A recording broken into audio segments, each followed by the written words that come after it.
স্কাউটরা চরবেষ্টিত প্রাকৃতিক প্রতিকূল অবস্থার মধ্যে অবস্থান করে গণমানুষের জীবন জীবিকা, তাদের আর্থসামাজিক অবস্থা এবং চ্যালেঞ্জিং জীবন সম্পর্কে জানতে পারবে এবং সে অনুযায়ী নিজেরা জ্ঞান অর্জন করতে পারবে।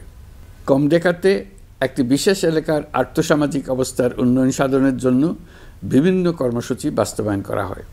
উন্নয়নের ক্ষেত্রগুলি বাস্তবতার সাথে সামঞ্জস্যপূর্ণ এবং বৈচিত্র্যপূর্ণ। কর্মসূচিগুলো জনস্বাস্থ্য, শিক্ষা, অর্থনৈতিক উন্নতি ইত্যাদি বিভিন্ন বিষয়ে হতে পারে।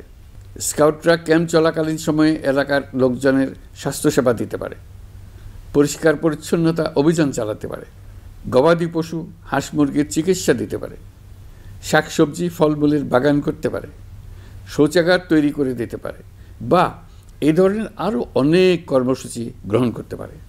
এই ধরনের জনকল্যাণমূলক কর্মসূচি বাস্তবায়নে বাংলাদেশ সরকার সবসময় বাংলাদেশ স্কাউটসের পাশে থাকবে। এদেশের ছাত্র শ্রমিক জনতা জুলাই অভ্যুত্থানের মধ্য দিয়ে একটি নতুন বাংলাদেশ বিনির্মাণের সুযোগ করে দিয়েছে।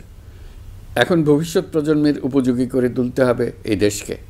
আর যেন এই দেশের মাটিতে স্বৈরাচারের পুনরাবৃত্তি না ঘটে, এই ব্যাপারে আমাদেরকে সতর্ক থাকতে হবে। ইতিহাস আমাদের সেই সুযোগ করে দিয়েছে, সেই সুযোগের যথাযথ ব্যবহার করতেই হবে। আমরা সকলে মিলে সত্যিকারের একটা সুন্দর বাসযোগ্য বাংলাদেশ